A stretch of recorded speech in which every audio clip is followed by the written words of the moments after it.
Welcome to another great episode of Power Alphas. I am one of your hosts, Sabby Piscitelli, and my co-host, like always, my beautiful, beautiful, amazing fiance, Mandy Saccomanno, better known as Mandy Rose in the WWE world.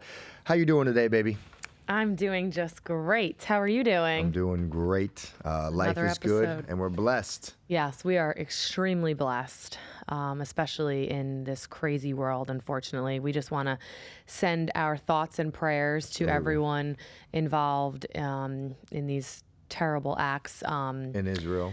Yes, and doesn't matter who you are, what's your nationality, religion, it's terrible, and we pray. We pray for absolutely. everyone. Hearts goes out to anybody. Just wanted to say Hopefully everyone could say a prayer, and it's Hopefully we have some no changes. wars is any good. No war is good in this world. So thoughts and prayers goes out to all the families that's involved in this. Hopefully it gets better from here. Yes.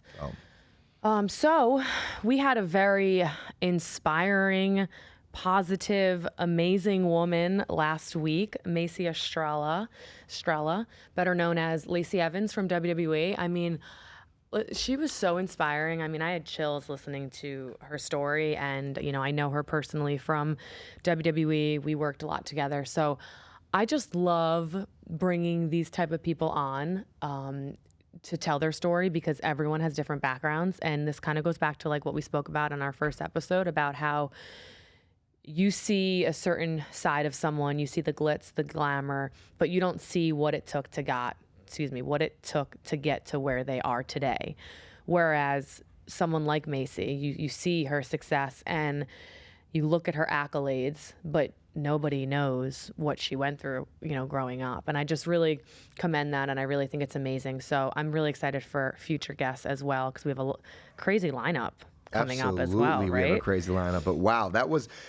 Listen, I got so much respect for Macy. I got respect for her work ethic, her dedication, everything she's been through in life. Because like you said in the podcast, she could have very easily went the other direction, right? Yep. I mean, her whole environment was in a negative. Her whole environment was set up for her to fail. And she made a decision that we talked about, the addictive personality, to put the addictive, obsessive personality in the right position. And boy, I really enjoyed that conversation. And, people look at our title and it says Power Alpha, right? Yes.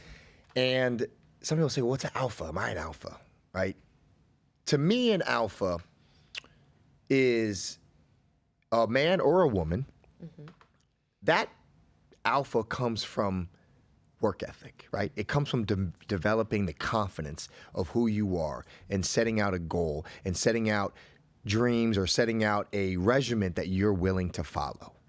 That's, to me, what an alpha stands for, right? And not taking no for an answer. Absolutely, not taking no for an answer. So that's something where I'm excited to get individuals on here, because I think everybody has an alpha in them. Mm-hmm. I really do. I like that. I think everybody has an alpha in them. I agree. And I think the harder you work, the more consistent you are, that alpha can build confidence as more an alpha, right? Well said. So I like that. And I think everyone does have a little alpha in them. It's kind of like whether or not 100%. they use it or they have channel enough confidence to believe in it. Right. Right? Like you have Right. it. You have it.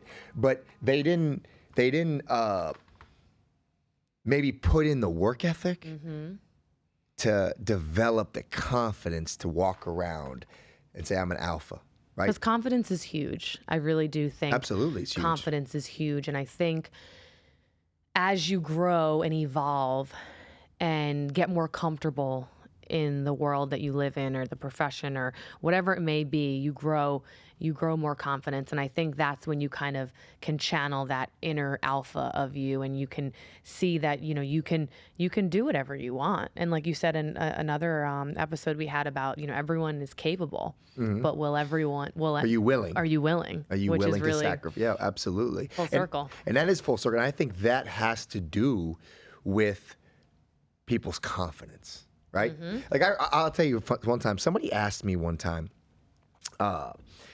like, why do you still train so hard? Like, why do you stay in such good shape? Why is that like a thing for you? And I remember, I didn't really think about it, but I answered it. You know what I said to him? I said, it's my power.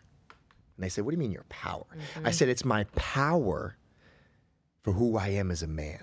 It's controlling my happiness. It's controlling my thought process. It's controlling me in a sense of, I don't ever anybody want to say, oh man, that kid used to be in great shape. Or that guy used to take care of himself. So it's my power, meaning like when I walk into a room, I'm confident because I put in the work.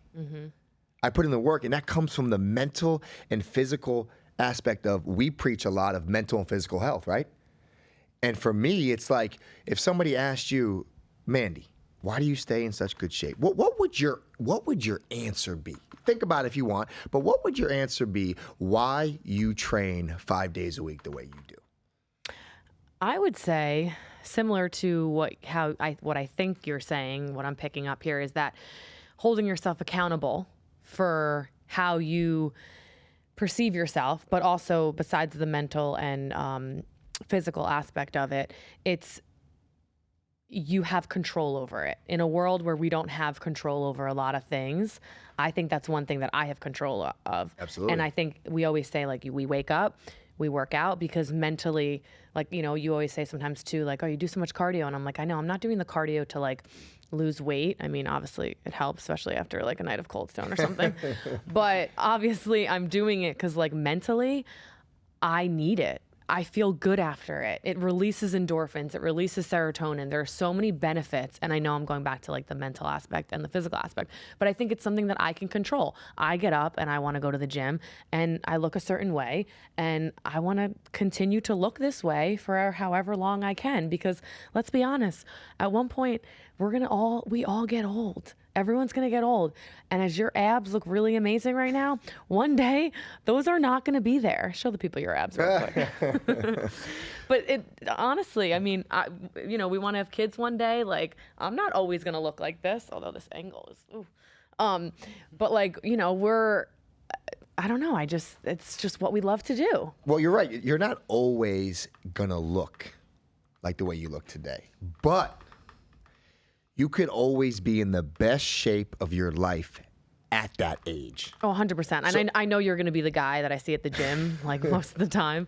That's like, I mean, even your dad looks amazing, but it's like, you're going to be like 70 and like still with a six pack walking around. Well, I'm going to work at Me it. too. Because I again, hope so. It's my power. And you just said something though. You just said it. You might not look at it as like my power, but it's my power to keep my confidence, to keep not slipping into depression, Yes. not having anxiety. And I think that all plays a huge role in it, because that is an obligation to me, but also not just to me. It's my obligation to you. No, I'm being serious though. That's good. I'm being serious though. No, it's true though. In a relationship, right? How many times you see people in relationships and they're single, right? They're young and they go to the gym and they get a six pack and they're working out, and then they get in a relationship. You see them a year later and they're 20 pounds overweight and they fell off, right? Then all of a sudden they wonder why their relationship's not going as well, or maybe their marriage is going as well. And I understand everyone's busy and everybody has lives, but in my mind, I'm like, I'm gonna be the baddest dude possible for my beautiful fiance, soon-to-be wife, Mandy. I look at it like that she's never going to be like, man, when I first met Sabby, boy, he was built, he had six-pack, and now he's got a stomach and he can't even do a push-up. That, to me, that will never be something that I ever want to be part of. I wish I could say the same, but if you keep feeding me Cold Stone once a week, we might have a problem. No, I agree. What do you think? We're talking about relationships a little bit right now. Yeah. I see a lot of people on social media talking about relationships, girls, guys, success. What do you think personally that a lot of relationships can go south? Why do you think? And what do you think they can change or what they can control to keep that romantics good, keep the communication good, be on the same page mentally and physically? What's your opinion on it? I want to know your opinion. I see so much social media talking about it. Well, it's a good question. And I don't know if I necessarily have a good answer, but I will say, why do they call it the honeymoon phase, right? Yep. In the beginning, why is the honeymoon phase the best times where you feel like you love this person so much, you want to spend every second with them, but then, a couple months go by or a couple years go by and some people grow apart, or some people don't have that physical attraction to that significant other anymore like they did. I mean, it could be a bunch of different factors, right? Like what you just said, maybe that person let themselves go, a little bit, and not just physically, but maybe mentally. Maybe they've changed. Maybe all of a sudden, in a couple months, they decided that they didn't want to work anymore and they got lazy. Like if you meet a go-getter and you love that this person's a go-getter at whatever it is that they do, and then all of a sudden they get lazy, well, shit, I wouldn't be attracted to them either. Even if they stayed the same. Like if you stayed with those amazing 6-pack abs and looked the way you did, but all of a sudden if your mindset changed after like 4 months of us being together, and all of a sudden I'm like, well, maybe the beginning was like a fluke. Maybe he was like faking it. I don't know. Like you lose attraction to that person. It doesn't have to be physical attraction. But there's a ton of different factors. I mean, what do you think specifically? No, that's a great answer. And I 100% agree with you. I think as you as you grow with your significant other, you have to keep the same interests, right? Yes. And you have to grow together in a sense of like sometimes I see, not as much, I don't see the side of women, but sometimes I see some of my friends and some men in relationships, and they're very controlling with their women. They're very insecure. They're very jealous if another man looks at them, and they're very kind of like scared. And sometimes I look at them and I'm like, I feel like that comes from an insecurity within yourself as a man. 100%. And I think that could be stemmed from not taking care of yourself. Because as a man that you're not doing the best you can do at that moment in time, right? Yeah. And I think even when I watch these social media podcasts, and I feel like everyone wants to do these podcasts, everyone wants to talk about it. Sometimes I see these panels with guys and all these women, and these guys talk about, sometimes they'll say like, oh, like guys can't be loyal, or guys or women all cheat. Very like stereotypical. Very stereotypical, right? Comments. Yeah, I've seen them too. And it's kind of irking me a little bit, because sometimes I see these men that, they'll have the suit on and they I make a lot of money and I have a Mercedes and I have all these options. Okay. That's great to have all those options, right? Be single. If that's the life you want to lead, be single. And Your chair. be single. But for me, when I see men go on social media and talk about men not being faithful, right? All these men want to be kings. They want to be alphas. I've never seen a king without a queen. Have you? No, definitely not. We said that in the last one, I remember. I've never seen a king without a queen. Nope. And sometimes I see this and it cringes me a little, because if a guy is not faithful, a couple different reasons. One, you haven't found the right woman. But two, a man has to make a decision in his life. If that's what you want, if you want a wife, if you want a significant other, you want a queen in your life, you have to be able to grow with them. You have to be able to trust them, and you have to be loyal and faithful, because we all make mistakes. I was young, and I was in the NFL. I had all that stuff. But for me, what I've learned now, at being 40 years old, there is no greater feeling in the world to grow with your fiance or wife or girlfriend and be completely loyal, completely faithful, and do everything together, because that's where relationships really grow. Yeah. And you see a lot of this across social media because of the society that we live in, unfortunately. Yep. And I've seen it as well. And I think that, and this isn't just men, I mean, this is women too. This is the generation. This is accessibility. This is all these different things. Like when you say options, yeah, of course they have options. They have Bumble, Tinder, this, I don't even know all the names of them. Instagram. I've never been on any, but I was just talking to my makeup artist about this actually, and she's single right now, and it's like I feel for people sometimes when they're single right now and they can't find someone, or they, I hear a lot of the girls saying there's so many fuck boys out there, and there's so many fuck girls out there too. Absolutely, Whatever, excuse my language, but that's a thing right now because there's so much accessibility. There's so many options. I can go on Tinder and get someone for one night here. I can do this but where's the loyalty? And like, how long do you want to be doing that for your life? And I think when you're young, it's one thing, like, you know, be single, do your thing. We all did it. But like, to go out there and preach that like you have so many options, I don't know. That is kind of cringy to me, to be honest. It is. And you know, you just made a good point. Like, the problem with social media and the problem with having all these avenues of that is nobody works at their relationship. If something goes wrong, oh, you know what? I'm going to go over here. Quit. And I'm going to go, you know what I'm saying? So, because you can. Because you can. And for me, it's okay. Like you said, some fuck boys or some fuck girls. It's okay to be single, have fun, live your life. I get all that. But these men want a woman to be home, be loyal, be a queen, but then they're not acting accordingly. Mm-hmm. And for me, I don't know. It's starting to steer me the wrong way when I see some of these guys in social media talking about, I got money, I got this.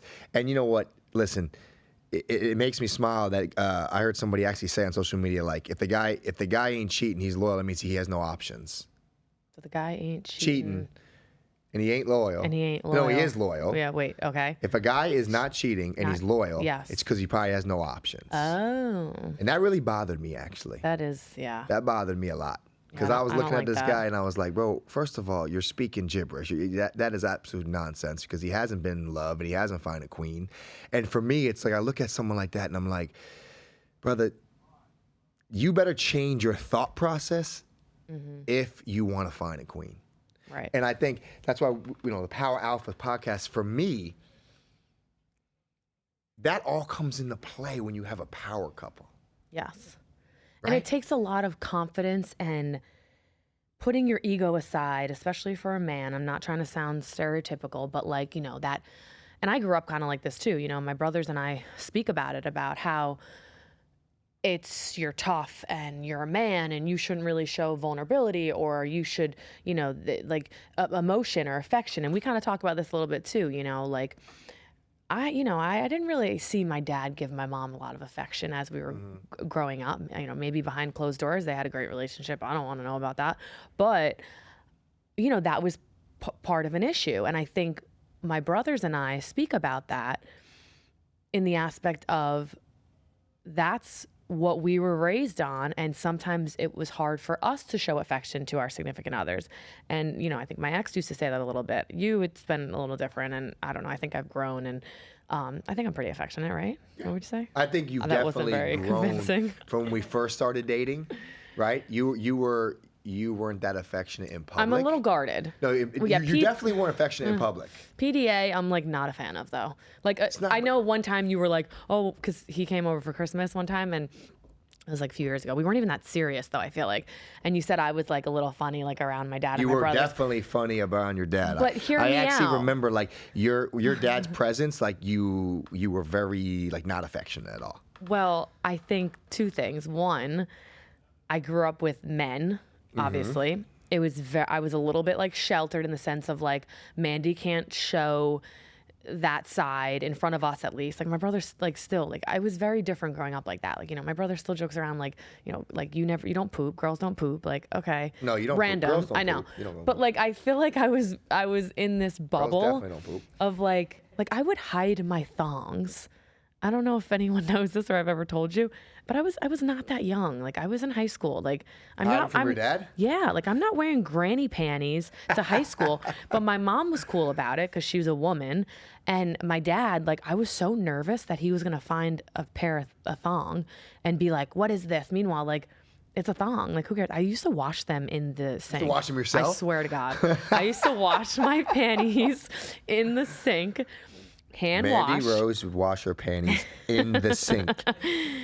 And they're still up for grabs if anybody wants any. We'll sell them for sure. Dirty or clean. I'll get the ones that weren't washed. The ones that were hand washed, I did myself in the sink. My mom caught me a couple times too, actually, because I was like, "Mom, throw those in the dryer." And she's like, "Okay." But like, you know, my mom, she's so funny. She's like, "Okay." I was so nervous. I went off topic here a little bit, but I was so nervous for my dad to see these thongs. So getting back to what I was saying is that in front of my dad and my brothers, I'm very like, I can't show that much affection Yeah, to no, men. I will tell to you right them, now, you are that I could definitely feel when we go back to New York and around your brothers and your dad, you drop your affection toward me like 99%. Like, but then what I've always loved about you, then we go behind closed doors and you open up, obviously. I'm a freak. But, Tell them. No. But no, it's definitely more. You could see it a lot more when you go up there. But I think that's what you grew up around. I grew up like that. But you just said you never saw your dad kiss your mother almost. You told me that before. Yeah. You rarely saw your dad kiss your mother. Yeah. Okay. So you got to understand, when we're kids, we're like sponges. Of course. We actually soak up everything our parents do. And like, we don't know we're doing it. And then we kind of bring it into our lives, right? Yeah.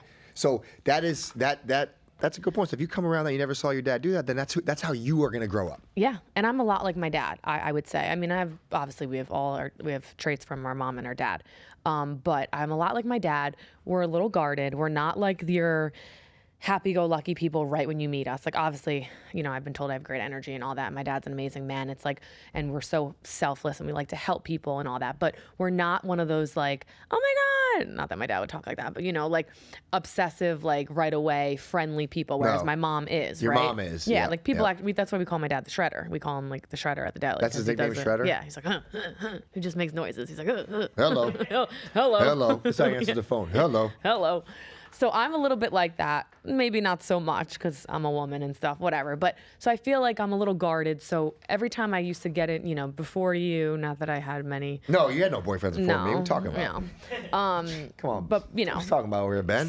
Some boys I used to date back in the day. She never dated. But my point is that I was guarded and I was. You're dang right you were guarded. No boys. Yeah, guarded. Gated. Yeah, so anyway, but. I got off topic a little bit. It's okay. Change the topic, That was good, though. I like that. Change the topic. I want to ask you a question. What do you think about this Taylor Swift, Travis Kelce thing going on all over social media, all over Instagram? I mean, she has to be the biggest pop star, right? And yes. I would say he's arguably the greatest tight end in the game right now.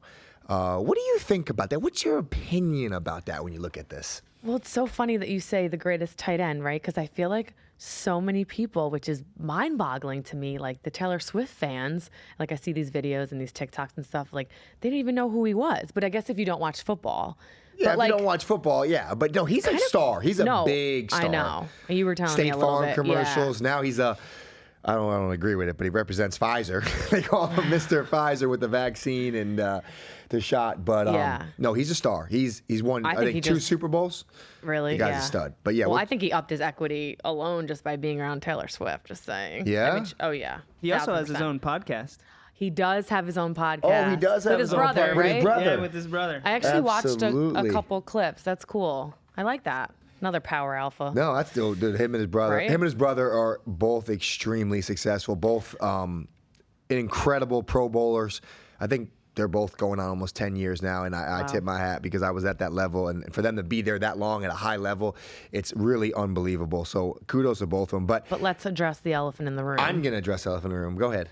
Is the relationship real? No. Oh. Nope. I'm gonna say something right now. I could be wrong, and I hope Travis don't get mad at me. You guys talk? No, we don't. But I did play for Kansas City. I wish I had the privilege to play against them, but I was done in 2012. But I think he's a smart man. I really do. I think he's a smart individual because I don't know if I'm buying that's her type. Her type or his type? His type, sorry. His type, yeah. His type. Taylor Swift, biggest pop star in the world. Oh, unbelievable voice. Unbelievable entertainer. She doesn't have that sex appeal. I don't see the sex appeal in her. I know. And then I look at his ex. I look at his, she's light skinned. She's more of exotic looking. She has that kind of different sex appeal. It's almost like polar opposites. It's a polar opposite. Like I'm almost like if you could be attracted to her, obviously you were. That's your ex who dated her for years. How are you attracted to this look? Right? And no, listen, don't get me wrong. Looks ain't everything. No. Looks is not everything. But even when I saw a little clip of them walking in the hallway after the game, it was like an awkward, corny, like they were like barely shoulder to shoulder, no holding hands. It didn't look authentic. It didn't look natural to me.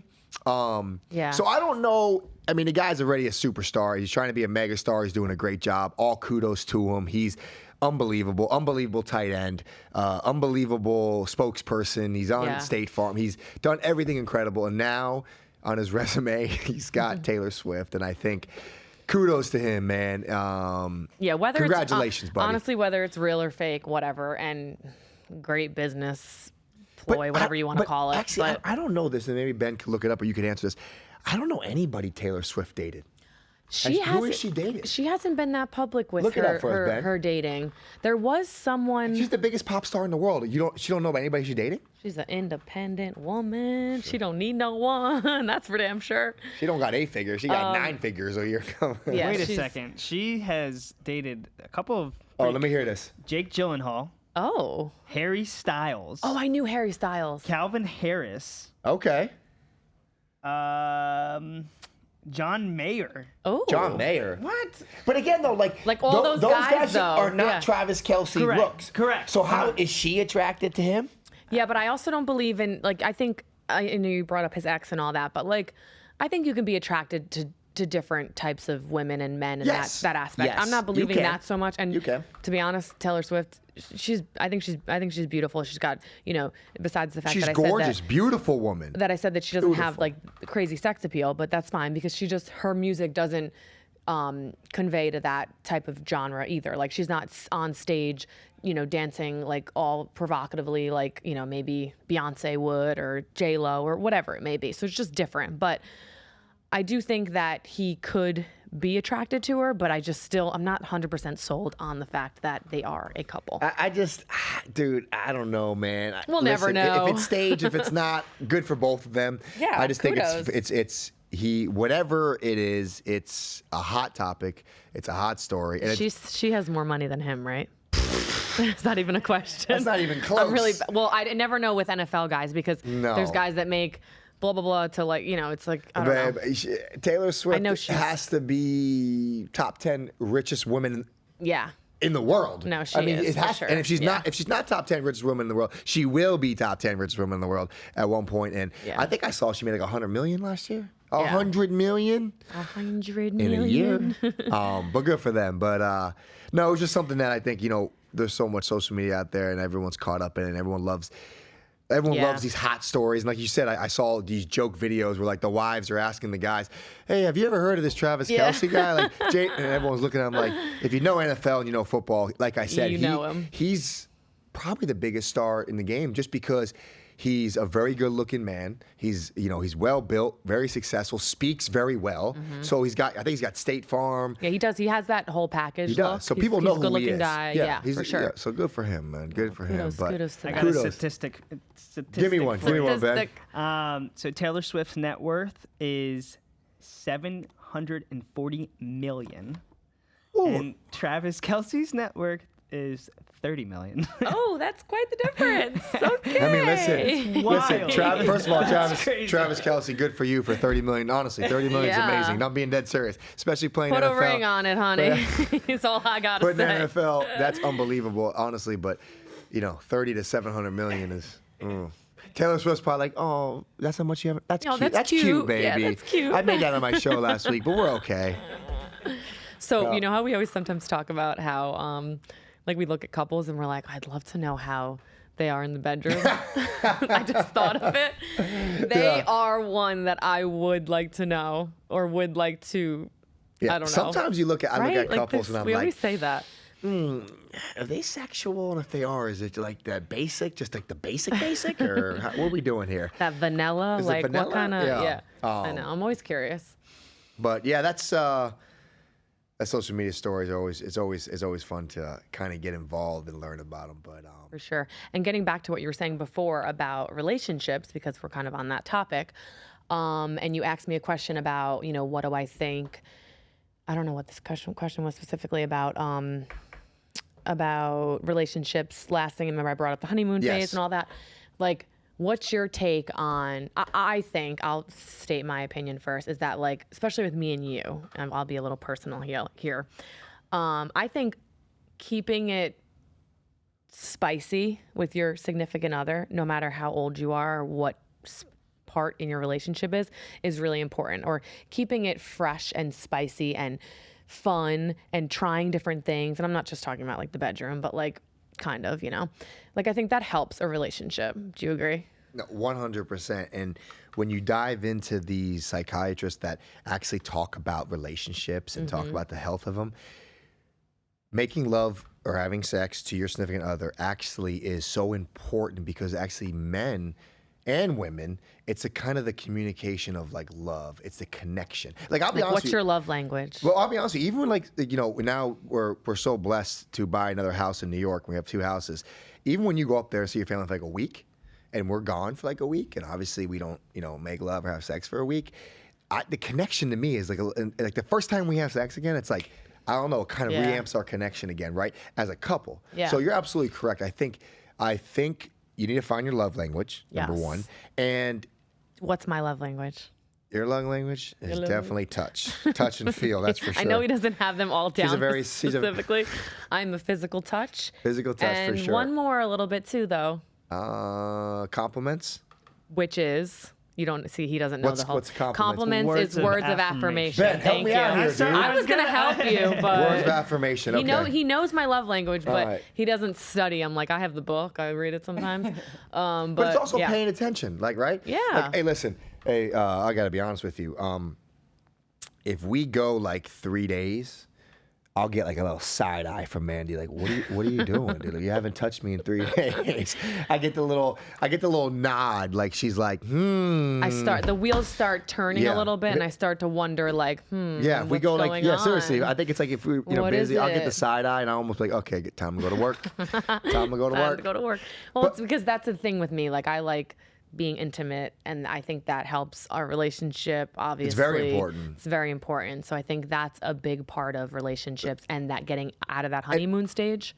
And I think I have a couple friends that are married with kids.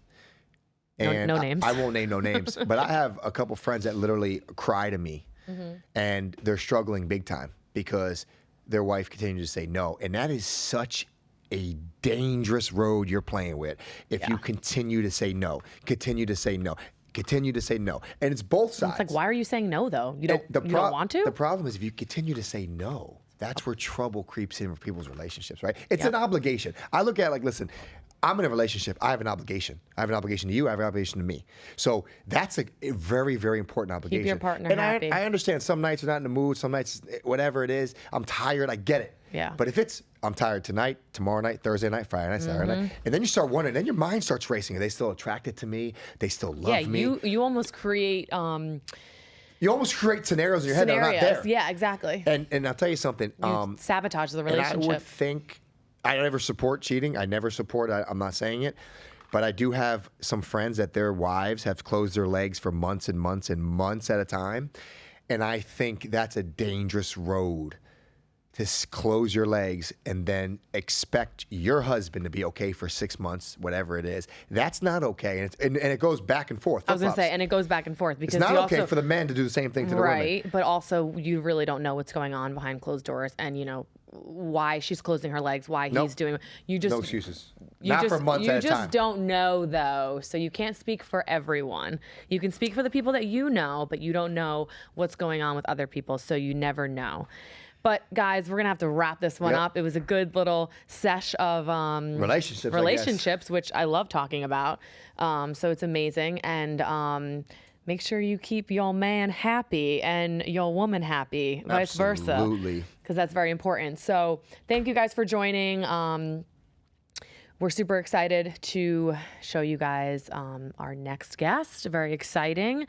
So thank you guys, and like and subscribe to our YouTube channel. We are now on Apple Music and Spotify Music as well. So when you're working out, when you're driving and you can't watch, make sure you listen, because that's what I love to do. I love to listen on Spotify when I'm working out. So thank you all, and we'll see you guys next time. And if you have questions, write questions down. We'll answer questions on this podcast. We want to put the questions in the comments on YouTube. But only respectful and polite questions, please. I know obviously we see haters all the time talking, and it's okay. We love it. We love our haters. Hopefully you get motivated and you turn your opinion around. But haters are our motivators. You said it best, babe. I'm so excited. I love you. And until the next episode.